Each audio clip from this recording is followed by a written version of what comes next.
Star Institute of Studies. Today we are going to continue with the same chapter, chapter number 7, coordinate geometry of standard 10th maths NCERT. Clear? अब last lecture में अपन ने 7.2 की question number 3 तक किया था, अपन 7.2 के question number 4 से continue करेंगे, right? So question number 4, just a minute.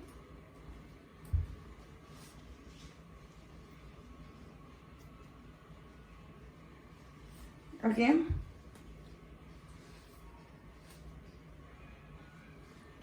Question number 4.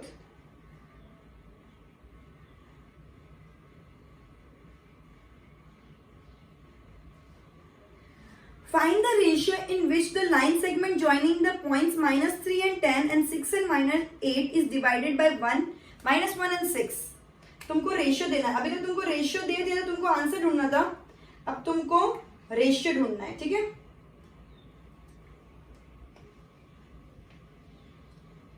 Okay, ये एक लाइन सेगमेंट है. ये एक लाइन सेगमेंट है जिसके दो पॉइंट्स क्या है? एक है -3 एंड 10 एंड दूसरा है 6 एंड -8. क्लियर? और ये जो डिवाइड हो रहा है, ये जो डिवाइड हो रहा है वो डिवाइड होने वाला पॉइंट क्या है? -1 एंड 6. समझो मैं इसको A सपोज करूं, इसको B और इसको X या एक P सपोज कर लेते हैं, ठीक है? तो ये -1 एंड 6 हो गया. अब रेशियो जो होता है वो मुझे पता नहीं कि ये इस टू ये कितना होगा, तो मैं इसको अगर K सपोज करूं और इसको 1, क्योंकि अपन रेशियो क्या लिखते हैं 7:1 2, मतलब रेशियो मतलब क्या होता है? एक का एक तो उसके सामने दूसरे को कितना एक्स्ट्रा मिल रहा है.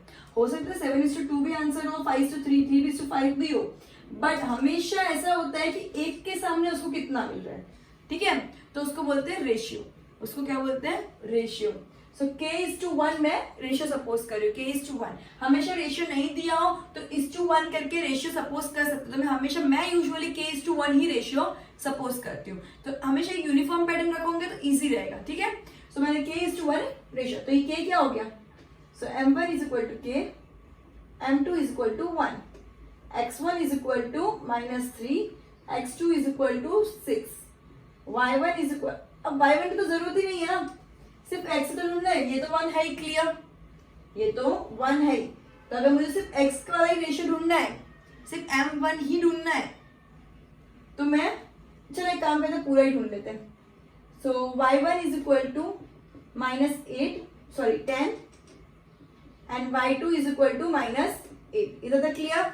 मैं फॉर्मूला में डालू, तो फॉर्मूला में डालोगे तो क्या आएगा? मेरा ये आंसर आया हुआ है -1 and 6 is equal to K into KX2, मतलब K into 6 plus M1X2 plus M2X1, तो 1 इंटू -3. एक काम करती हूँ, मैं सिर्फ X का देखती हूँ, ठीक है? तो -1 इज इक्वल टू X मतलब -1 हो गया अपॉन K प्लस 1. अब -1 is equal to 6K plus -3, 3 1 जा 3, K plus 1. Okay, therefore cross multiplication -1 into K plus 1 क्या हो जाएगा? 6K -3, correct? So -1 into K -1 is equal to 6K -3. Clear? अब K ये साइड, मतलब न्यूमरल्स एक साइड एंड डिजिट्स एक साइड, राइट? वेरिएबल्स एक साइड, न्यूमरल्स एक side. So -1 plus 3 is equal to 6K plus K. ये माइनस इधर आके प्लस हो जाएगा और ये माइनस उधर जाके प्लस हो जाएगा. सो -1 प्लस 3 क्या होता है? Minus plus minus, 3 - 1 is 2, sign of real number is equal to 7K. Therefore K is equal to 7/2, 2/7. Okay, 7K is equal to, तो K इज इक्वल टू 2 में अपॉन 7 चला जाएगा, multiplication becomes division when goes on the other side of the equation. So K की value क्या आ गई? 2/7. तो ये क्या हो गया? 2:7.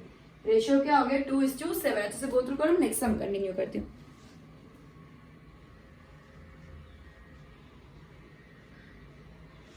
जब भी रेशियो नहीं दिया है तो अपन क्या करेंगे, रेशियो को k/1 सपोज करेंगे, अकॉर्डिंगली सम सॉल्व कर देंगे, ठीक है। इसमें मुझे y की जरूरत नहीं थी, मुझे -1 x दिया हुआ है और x से मुझे k का पूरा आंसर मिल जाता। सिमिलरली अगर मैं y लेती 7 करके तो भी मेरा सेम आंसर ही आता, तो मुझे x में लेती पूरा y वाला ही लेती। Clear everyone? ओके, नेक्स्ट सम कंटिन्यू करते से पहले बोर्ड रब कर देते हैं।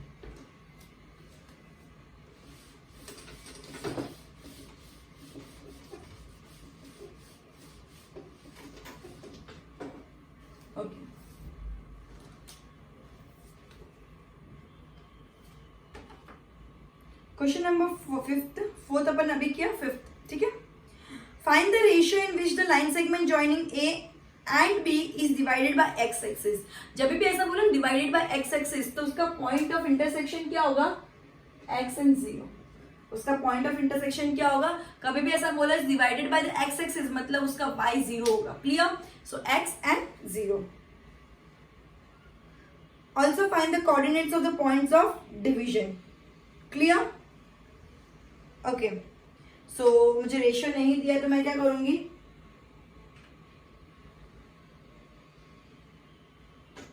ये क्या है, x एंड x कॉम्प्लीमेंट्री, ये तुमको फिगर दे दिया right, y and y complementary, and ये कुछ है, ये ऐसे कुछ लाइन बनाई हुई राइट, ये स्ट्रेट लाइन है, मुझसे ऐसे बन गई ए और ये बी। क्लियर? ए पॉइंट है 1 and -5 एंड बी पॉइंट है -4 and 5, करेक्ट? ओके, और ये इधर इंटरसेक्ट हो रही है, एक्स एक्सिस को इधर इंटरसेक्ट हो रही है, पॉइंट समझो पी पे, ठीक है। सो k/1। क्लियर? जैसे अपन ने पहले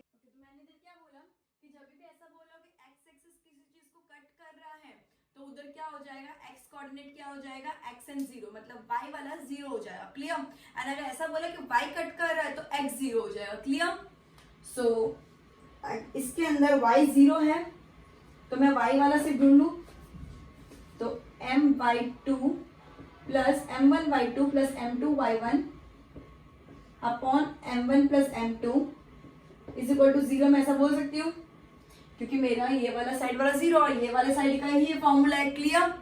सो m1 कितना है, -5, सॉरी m1 कितना है k, एंड y2 कितना है -5 प्लस m2 कितना है 1। टू अवॉइड कंफ्यूजन एक काम करते हैं, m1 m2 y1 y2 अलग से लिख ही देते हैं।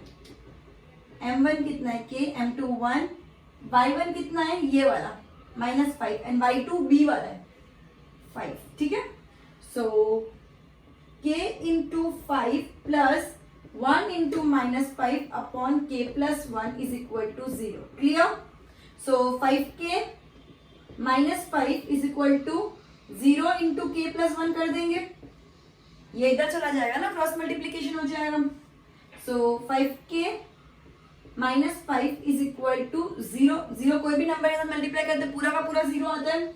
सो 5k is equal to 0 plus 5, ये माइनस है तो ये साइड जाके क्या हो जाएगा प्लस, प्लस हो सकता है लेकिन मल्टीप्लाई करें तो 0 ही आएगा, ठीक है। Therefore 5k is equal to 5, k is equal to multiply हो जाएगा तो क्या हो जाएगा डिवाइड, तो 5 तो k की वैल्यू क्या आ गई 1, तो ये रेशियो क्या आ गया 1:1। इसका रेशियो क्या आ गया आंसर 1:1। इजी, ये तो सबसे इजी था। जब ऐसा बोले कि x कोऑर्डिनेट कट कर रहा है तो y को 0 ले लो, एंड y को 0 ले लो तो y की फॉर्मूला में डाल दो खाली वैल्यूज। क्लियर? k/1 लेके y। अब तुम ये कंफ्यूज मत होना, b को तुम x2 y2 ही सपोज करना हो, a को x1 y1 तो ही आंसर करेक्ट आएगा। a b है, b a नहीं है। क्लियर? सो अच्छे से गो थ्रू कर दो, नेक्स्ट सम कंटिन्यू करती हूँ।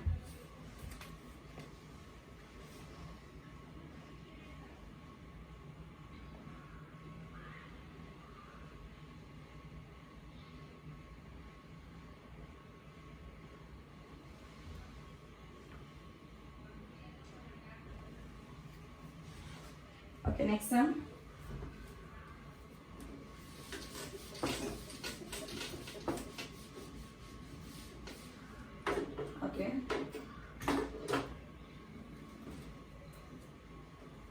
Question number 6, if 1, 2, 4, 5, x, 6 and 3, 5 are the vertices of a parallelogram taken in order, find x and y. समझो एक पैरेललोग्राम है, ठीक है। अब एक 1 और 2, 4 and y, x and 6 and 3 and 5। Clear? इधर तक समझ आ गया? अब ये तुमको 4 वर्टाइसेस दे दिया, वर्टाइसेस इसको बोलते हैं, ठीक है। 4 पॉइंट्स को जिधर 2 लाइन सेगमेंट्स कनेक्ट हो रही है। फिर क्या बोल रहा है, taken in order, find x and y, x and y ढूंढो। क्लियर? अब कैसे ढूंढेंगे? सबसे पहले है ना, ये याद रखना, चलो इसको नाम दे देते हैं, ए बी सी डी। सबसे पहले एक बात ध्यान रखना, diagonals bisect each other, diagonals bisect each other in parallelogram। Parallelogram में डायगोनल्स एक दूसरे को बाइसेक्ट करते हैं। बाइसेक्ट करते मतलब क्या? एग्जैक्टली मिडल में काटते हैं, ठीक है। बाइसेक्ट मतलब क्या? एग्जैक्टली मिडल में एक दूसरे को कट करते हैं, ठीक है। तो मैं ऐसा बोल सकती हूँ कि ये समझो ओ लिया मैंने, तो मैं ऐसा बोल सकती हूँ कि 3 + 4 upon 2 and 5 + y upon 2 is equal to 3 + 4 upon 2 क्या हो गया? 7 अपॉन 2 एंड 5 + y अपॉन 2।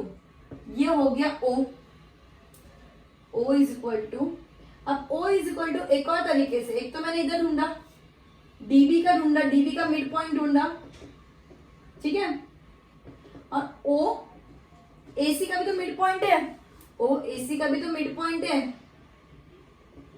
ठीक है। तो O is equal to AC के हिसाब से क्या हो जाएगा? 1 + x upon 2 and 2 + 6 upon 2। Clear? तो ये कितना हो गया? 1 + x अपॉन 2 कितना हो गया? 1 + x अपॉन 2 तो ऐसा कैसे लिखेंगे? And 2 + 6 that is 8, 8 upon 2 4। अब और दोनों सेम है तो अपन ऐसा लिख सकते हैं 7 अपॉन 2 x एक्सिस का है is equal to 1 + x upon 2 and 5 + y upon 2 is equal to 4। मैं ऐसा लिख सकती हूँ ना, बिकॉज ये y एक्सिस O का तो एक ही पॉइंट है, ये एक ही पॉइंट की ये वैल्यू भी है और ये वैल्यू भी है, तो ये x एक्सिस की वैल्यू इधर पता है अपन को, वेरिएबल में 7 अपॉन न्यूमरल्स में 7 अपॉन 2 है, तो ये वेरिएबल वाला सॉल्व कर सकती हूँ। मतलब 1 + x upon 2 is equal to 7 upon 2 ऐसा बोल सकती हूँ, and 5 + y upon 2 is equal to 4 मैं ऐसा भी बोल सकती हूँ। क्लियर? सो ये क्या हो जाएगा?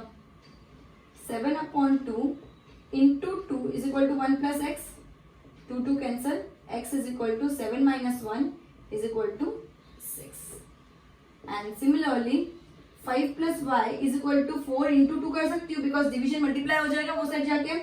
therefore 5 + y is equal to 8, therefore 8 y कितना हुआ?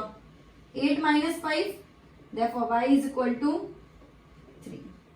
y कितना हो गया? 3। क्लियर? तो मुझे मिल गया 6 and 3। मेरा आंसर क्या आ गया? 6 and 3। अब मुझे एक्जैक्टली पूछा क्या है? Question number 6, find x and y। तो मेरे को x and y मिल गया 6 and 3। मेरा x क्या है? therefore x is equal to 6 and y is equal to 3। Easy ना, खाली मिड पॉइंट करना है, कोई फॉर्मूला, सेक्शन फॉर्मूला या डिवीजन फॉर्मूला या क्या बोलते हैं डिस्टेंस फॉर्मूला, सेक्शन फॉर्मूला कुछ भी यूज नहीं करना, खाली मिडिल पॉइंट से ही निकाल सकते हैं। दोनों का मिड पॉइंट सेम होगा, इसका भी क्योंकि डायगोनल्स बाइसेक्ट करते हैं। बाइसेक्ट मतलब क्या? ये side will be equal to ये साइड एंड ये side will be equal to ये साइड। समझ आया? तो इसके अंदर x एंड y इजीली मिल गया। बहुत अच्छे से ये सम देख लो, इस टाइप के सम्स पूछने के चांसेस बहुत हाई है, ठीक है।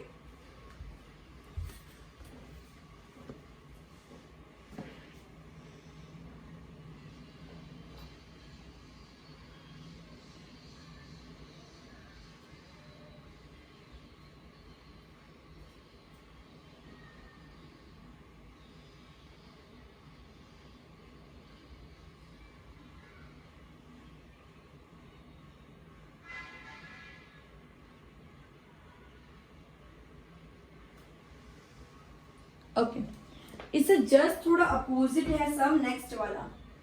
इसके अंदर मिड पॉइंट ढूंढना था, उसके अंदर मिड पॉइंट दे दिया और एंड पॉइंट ढूंढना है।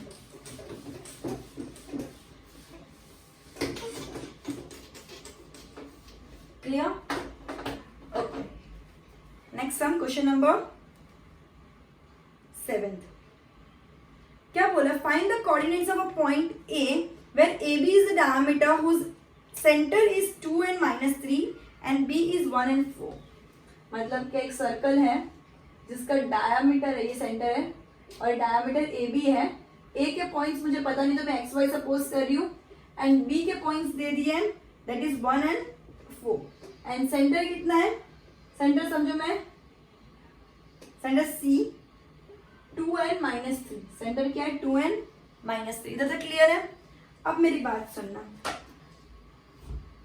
ओके, अब मैं ऐसा बोल सकती हूँ कि ए एंड बी का जो mid point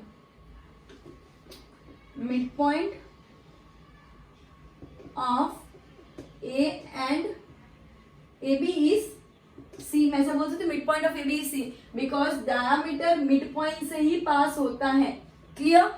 therefore x plus 1 upon 2 and y plus 4 upon 2 is equal to 2 and -3। Clear?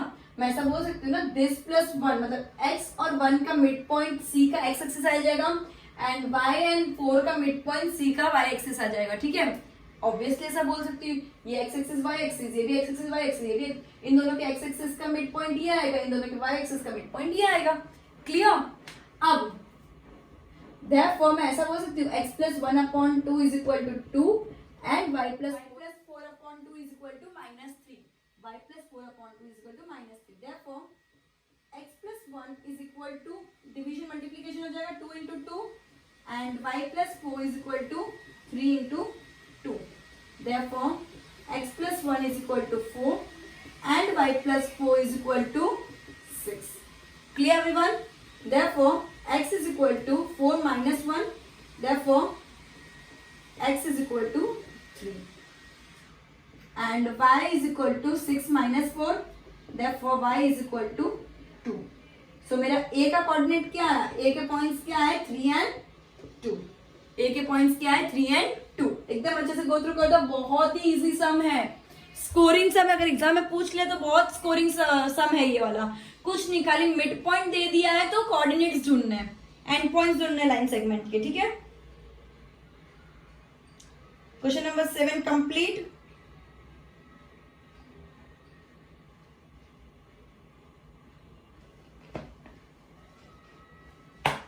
Sorry ये -3 है, मैंने अभी नोट किया, ये -3 है तो -3 into 2 -6 हो गया एंड -6 - 4 दैट इज -10। तो ये आंसर क्या हो गया? ये आंसर क्या हो गया? 3 and -10। देखना माइनस की गड़बड़ नहीं होनी चाहिए, माइनस का ध्यान रखना। मैंने बहुत छोटा लिखा था तो मुझे खुद को ही नहीं दिखा था। क्लियर? सो ये -3 था, इसकी वजह से पूरी वैल्यू चेंज हो गई, अल्टीमेटली -10 हो गया। क्लियर?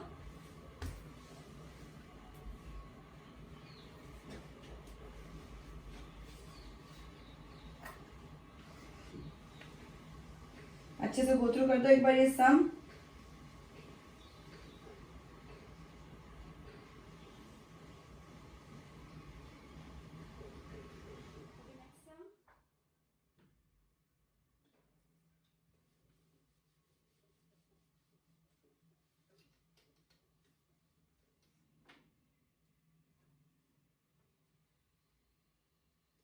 क्या बोला 8th क्वेश्चन में? If a and b are -2 and 2 and -4 respectively, मतलब a का पॉइंट भी दे दिया, b का पॉइंट भी दे दिया। Find the coordinates of p such that AP is equal to 3/7 AB and P lines on the line segment AB। ये एक line segment है AB जिसपे P लाई करती है। ठीक है, A का पॉइंट है -2 राइट, एंड B का पॉइंट है 2 and -4। एंड क्या बोला है? AP is equal to 3/7 AB, correct? Okay, AP is equal to 3/7 AB, तो मैं क्या कर दूंगी? AP को नीचे ले आऊंगी, so A B upon A P is equal to 7 वो से चला जाएगा, 3 उसके नीचे, रेसिप्रोकल हो जाएगा, ये नीचे आ जाएगा और ये ऊपर चला जाएगा। एक और बार देखो, समझो, 3/7 A B is equal to A P, ऐसा लिख सकती हूँ मैं। ये सेम चीज को इधर कर दिया, इधर कर दिया, और कुछ भी नहीं किया, ठीक है, सेम चीज लिखिए। अब A B upon A P is equal to 7 ऊपर चला जाएगा, 3 नीचे आ जाएगा, 7/3।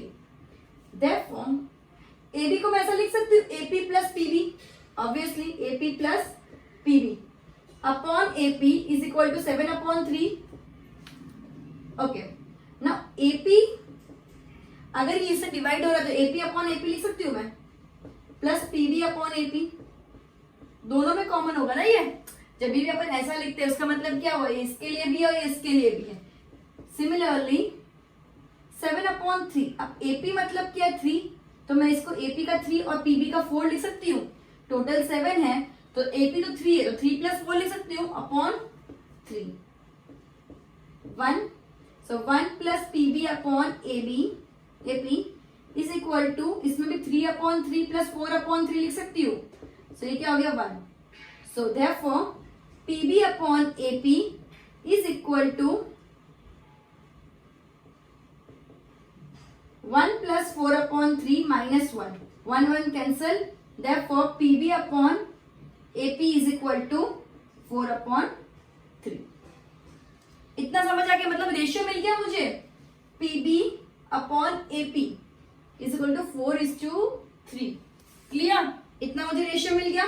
अब मैं आगे का सम रेशियो के हिसाब से कर सकती हूँ। मुझे रेशियो मिल गया तो मैं पी कोऑर्डिनेट ढूंढ सकती हूँ, रेशियो मिल गया तो पी कोऑर्डिनेट तुम लोग को होमवर्क में ढूंढना है। Clear everyone? Okay, Sachin formula use करके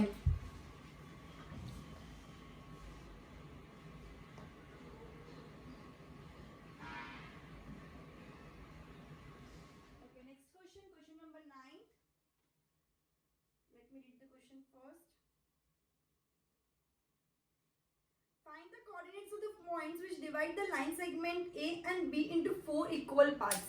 Equal parts में करना मतलब इसके जितना इजी क्वेश्चन तो कुछ हो ही नहीं सकता। ये एक लाइन सेगमेंट है A and B, इनको 4 इक्वल पार्ट्स में, मतलब सबसे पहला इक्वल पार्ट इसके जस्ट बीच का होगा, फिर इन दोनों के बीच में एक पार्ट होगा, इन दोनों के बीच में, तो एक पार्ट, 2 पार्ट, 3 पार्ट, 4 पार्ट हो गए, 4 पार्ट। समझो ये P1 है, this P2 and this P3, clear? A है -2 and 2 and B है 2 and 8। स्टूडेंट्स ध्यान देना इधर, इन दोनों का मिड पॉइंट ये है, so P2 is equal to -2 + 2/2, comma y axis में 2 + 8/2, because P2 is the mid point of AB। इधर पहले लिखना है P2 is the midpoint of AB, therefore P2 is equal to, इन दोनों का midpoint निकाल दिया, इन दोनों को प्लस करके डिवाइड बाई 2, सो -2 + 2 क्या होता है 0, 0 divide by 2 and 2 + 8 10, 10 divide by 2, 2 1 = 2 5 = 0/2 is 0 and 5, तो मेरा P2 का कोऑर्डिनेट आ गया 0 and 5। Now P1 is the midpoint of A and P2,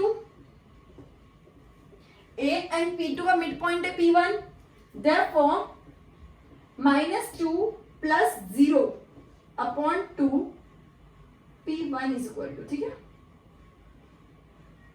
and 2 + 5/2, ठीक है। तो -2 + 0 क्या होता है, -2 ही होता है अपॉन 2 एंड 2 + 5 7/2, करेक्ट 1। तो इसका आंसर क्या आ गया -1 एंड 7/2, ये आ गया P1। Now P3 is the mid point of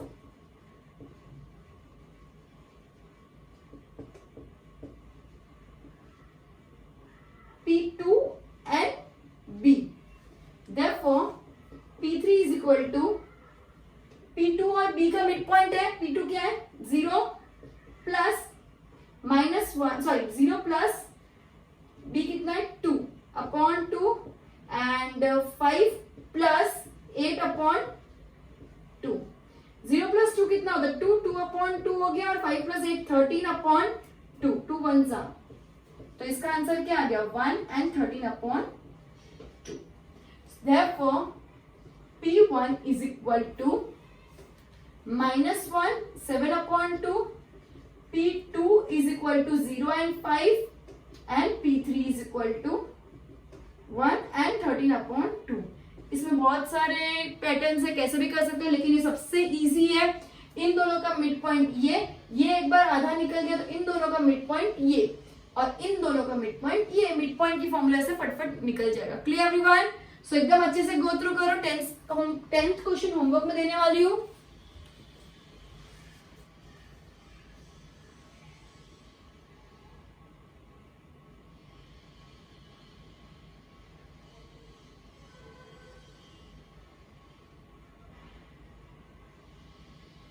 tenth question का ब्रीफ में एक्सप्लेन कर देती हूँ, इसके बाद होमवर्क में दूंगी वो क्वेश्चन, ठीक है?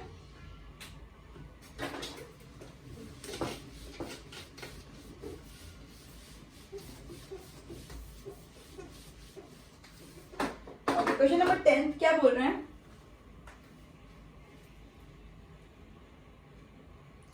Find the area of a rhombus if the vertices are 3 and 0, 4 and 5, -1 and 4, and -2 and -1। Area of rhombus की फॉर्मूला क्या होती है? एरिया ऑफ रोम्बस की फॉर्मूला क्या होती है? हाफ इंटू डायगोनल्स, ठीक है? समझो एक फिगर है, ये दे दिया है,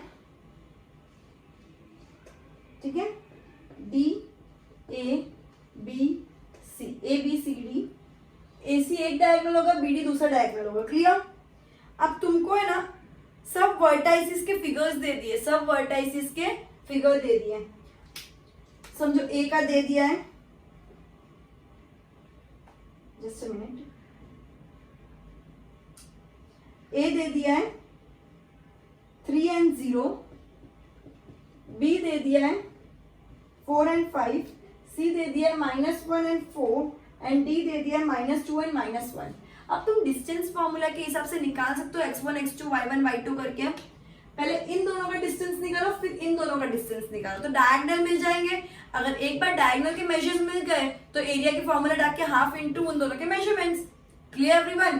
पहले इन दोनों का डिस्टेंस फॉर्मूला से डिस्टेंस निकालो AC का, फिर BD का, and half into AC into BD, मिल गया एरिया। इसमें डिस्टेंस फॉर्मूला का रिलेवेंस है। Clear everyone? ओके,